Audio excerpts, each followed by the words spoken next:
एक गांव में चंपक नाम का एक निकम्मा और घूसखोर पंचायत रहता था। वो पैसे के बिना किसी का मदद नहीं करता था और सरकारी जितना भी डेवलपमेंट प्रोजेक्ट्स आते थे उसमें से 30% कमीशन भी लेता था। पंचायत बनने के बाद उसने अपना पैसा 100 गुना बढ़ा लिया था। उस गांव में रमेश नाम का एक लड़का रहता था। रमेश बहुत गरीब था। रमेश अपना बूढ़ा माँ बाप के साथ किसी तरह जीवन गुजारता था। वो गांव के जमींदार लोगों के खेत में काम करके और कभी मैकेनिक का काम करके किसी तरह अपना पेट चलाता था। एक दिन रमेश चंपक पंचायत के पास गया और बोला, भाई चंपक, तू तो मेरा दोस्त है और अब तू तो बड़ा आदमी बन गया है और पंचायत भी है। मेरा एक मदद कर देना, मुझे बीपीएल कार्ड बना के दे। बीपीएल कार्ड रहने से मुझे राशन भी ज्यादा मिलेगा और बैंक अकाउंट में सरकारी डोनेशन भी आएंगे। ये काम तू मेरे लिए कर देना भाई। तो चंपक बोलता था, देख रमेश, तू मेरा दोस्त था पर अब नहीं है। तू कहा और मैं कहा, वैसे भी मैं पंचायत हूँ, मुझे चंपक जी बुलाया कर। और रही बात बीपीएल कार्ड की, मैं करवा सकता हूं पर तुझे 5,000 देना पड़ेगा। तो रमेश बोला, पर 5,000 कहां से लाऊं भाई? तो चंपक बोला, पहले ला, उसके बाद बीपीएल कार्ड मिलेगा। तू एक काम कर, तू अपना घर का कागज मेरे पास रख और बीपीएल कार्ड ले जा। जब पैसा देगा तब लेके जाना। रमेश राजी हो गया और चंपक का बात मान लिया और जमीन का कागज देके कार्ड बनवा लिया। कुछ महीने मेहनत करके रमेश किसी तरह 5,000 जुगाड़ किया और उसे लेके चंपक के पास गया और बोला, भाई ये ले तेरे 5,000 रुपया और मुझे मेरे घर के कागजात दे दे। सुन भाई, 5,000 से कैसे चलेगा? इंटरेस्ट कौन भरेगा? इसमें इंटरेस्ट जोड़ के 50,000 हो गया है। अरे ये कैसा बात हुआ भाई? तू तो मुझे लूट रहा है। सुन, बातें कम कर, पैसा दे, नहीं तो घर में मैं कब्जा कर लेता हूँ। ऐसा है कि तू घर कल खाली कर दे। रमेश रोते रोते घर की तरफ जाने लगा। वो अपना बूढ़ा माँ बाप को लेके कहाँ जाएगा यही सोच के घर लौट रहा था। तभी सामने से रमेश का दोस्त सुरेश उसका ये हाल देख के उसे रोका और उससे सारा किस्सा सुना और बोला, भाई तेरे साथ तो बहुत नाइंसाफी हुआ है, तो टेंशन मत ले, मेरे पास एक प्लान है। चंपक को उसी का टेक्निक से उसे सीख देना पड़ेगा, चल मेरे साथ। सुरेश रमेश को शहर ले गया और उसे नया कपड़ा और सूट बूट पहनाया और एक आलीशान गाड़ी भाड़े में ले लिया। उसके बाद वो लोग बैंक जाके 50,000 उठाया। ये सब लेके दोनों गांव लौटे। सुरेश रमेश को पूरा प्लान समझा दिया। रमेश प्लान के माफिक गाड़ी चला के चंपक के घर गया। चंपक घर के बाहर ही बैठा था। वो रमेश को देख के चौंक गया। रमेश दिखने में एकदम अंबानी लग रहा था। तो चंपक बोला, अरे भाई तू रमेश है ना? हाँ भाई, ये ले तेरे 50,000, मेरे घर का कागज दे दे। लेकिन भाई तूने ये सब किया कैसे? नहीं, वो सीक्रेट है, मैं तुझे नहीं बताऊंगा, नहीं तो तू भी मेरे जैसा करोड़पति बन जाएगा, जो मैं नहीं चाहता हूँ। अरे भाई सुनना भाई, प्लीज मुझे माफ कर दे, तुझे मैं भला बुरा कहा। ये 50,000 तू ही रख और घर का कागज भी।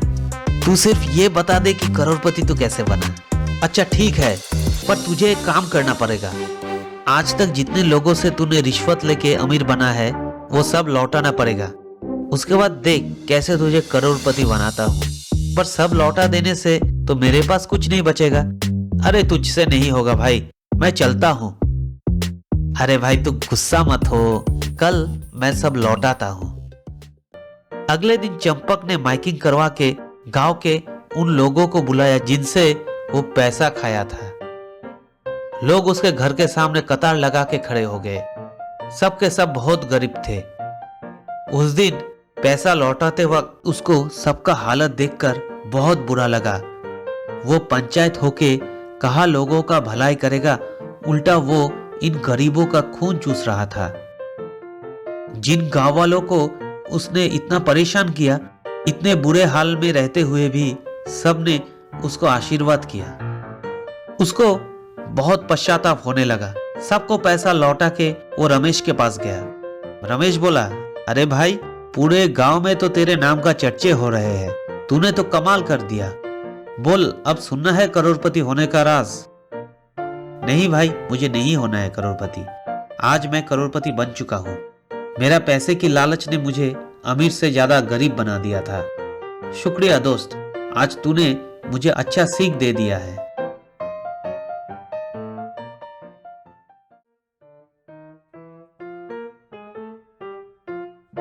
ये कहानी है चिंतापुर गांव की, जहां लोगों में चिंताएं बहुत थी।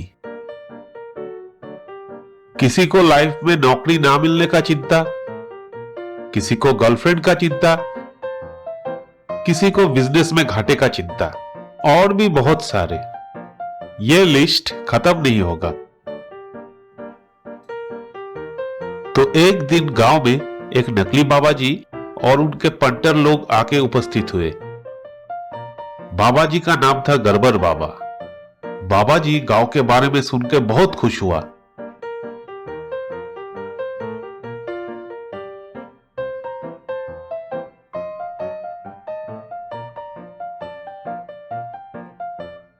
अरे पतलू, ये गांव में लोगों में तो बहुत समस्याएं हैं। हमारे तो किस्मत खुल गए। गांव वालों को उल्लू बना के बहुत नोट छापेंगे। हाँ जी महाराज। तो गरबर बाबा बड़ी बड़ी अक्षरों में फ्लेक्स में अपना नाम लिखवा के एक टेंट में अपना दुकान खोल लिया। नीचे लिख दिया, चिंता मुक्ति बाबा। बाबा जी की उपस्थिति की बात पूरे गांव में फैल गया। कुछ ही क्षण में लोग टेंट के बाहर लाइन लगा के खड़े हो गए अपने प्रॉब्लम्स लेके। तो बाबा के पंटर लोग सबके नाम और एड्रेस लिख लिए और सबको 2 दिन बाद आने का अपॉइंटमेंट दे दिया। इन 2 दिन में बाबा के पंटर लोग गांव में घूम के सब कस्टमर्स का फुल डिटेल्स निकाल लेता था, जैसे किसको क्या परेशानी है और किसके पास कितना पैसा है। ये सब डिटेल्स आके ये लोग बाबा को बोल देते थे। तो 2 दिन बाद जब गांव वाले आते थे, बाबा मेरे बिजनेस एकदम डाउन चल रहा है, 3 महीने से लगातार नुकसान हो रहा है, कुछ उपाय बताइए बाबा जी। बाबा जी को कस्टमर्स का पूरा डिटेल्स पहले से ही पता रहता था। बाबा जी उसका हाथ पकड़ के मंत्र पढ़ने का ढोंग करता था।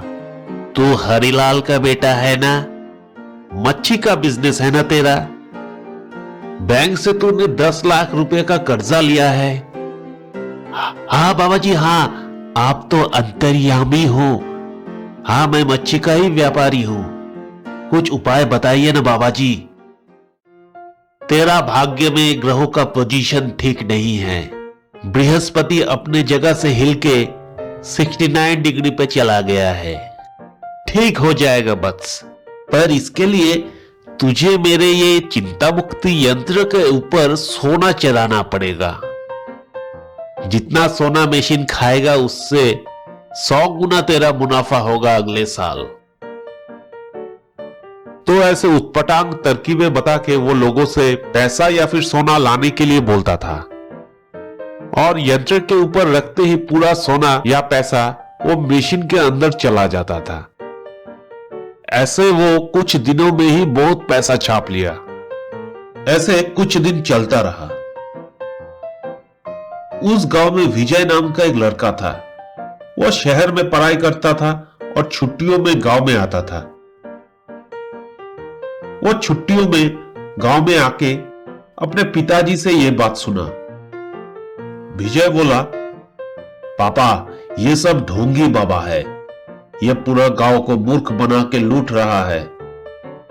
इसे तो मैं ही देखता हूं। विजय घर से निकल के अपने दोस्तों के पास गया और बोला, अरे भाई, पूरा गांव को ढोंगी बाबा उल्लू बना रहा है। तुम लोग कुछ नहीं करोगे क्या? तुझे किसने बोला ये सब? बाबा अंतर्यामी है, बाबा को सब पता है, तू ज्ञान मत झर। अच्छा ठीक है, मैं ये साबित करके दिखाता हूँ कि बाबा ढोंगी है। ठीक है, साबित करके दिखा। अच्छा सुन, मेरे पास एक प्लान है ये पता करने के लिए, पर तुम लोगों का साथ चाहिए। तो प्लान ऐसा है, विजय अपने दोस्तों को प्लान बताया। उसके बाद विजय बाबा जी के पास गया और उनके पैर छू के बोला, बाबा जी आप तो अंतर्यामी हो, आपके आशीर्वाद से मेरा धन 100 गुना बढ़ गया है। मेरे पास कुछ नहीं था, आज मेरे पास बंगला, गाड़ी, पैसा सब कुछ है। बाबा जी मुझे अब ये चिंता सता रहा है कि मैं इतना पैसे का करूं क्या। मैंने ये सोचा है मेरे पास जितना सोना है उसमें से आधा आपको दान कर देता हूं। बाबा जी मेरा ये भेंट आपको स्वीकार करना ही पड़ेगा। बाबा जी मन ही मन सोचा, बाप रे ये बकरा तो सही में अमीर हो गया है। इसका मतलब इसके पास बहुत सोना है, इसलिए भेंट में इतना सारा सोना दे रहा है। सुन बेटा, तू अपना सोना ला और मेरे इन चेलों को दे दे, तेरा धन मैं गरीबों में बांट दूंगा। पर बाबा जी इतना सारा सोना मैं कैसे लाऊं? कुल मिला के 500 किलो सोना होगा। मैं चाहता हूं कि गांव वालों की उपस्थिति में आपको यह भेंट दूं। कृपया आप एक ट्रक का इंतजाम करके आज दोपहर को मेरे घर पे आइए और सोना ले जाइए। ये बोल के विजय अपना एड्रेस देकर चला गया। बाबा जी अपने पंटर लोगों को बोला, अरे 500 किलो सोना मिलेगा तो हम लोग यहाँ से कल ही रफू चक्कर हो जाएंगे। अरे पतलू, तू एक ट्रक भाड़े में लेके उसके घर में पहुंच।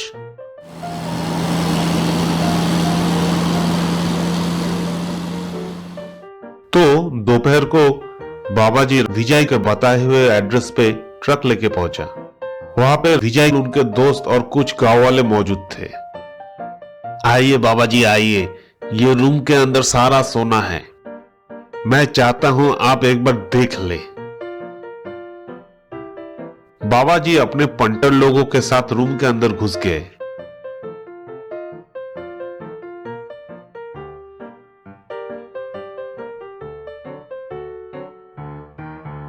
बाहर से विजय ने रूम को लॉक करके ताला लगा दिया।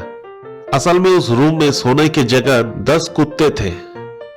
वो लोग रूम में घुसते ही वो कुत्ते बाबा जी और उनके पंटर लोगों के ऊपर टूट पड़े।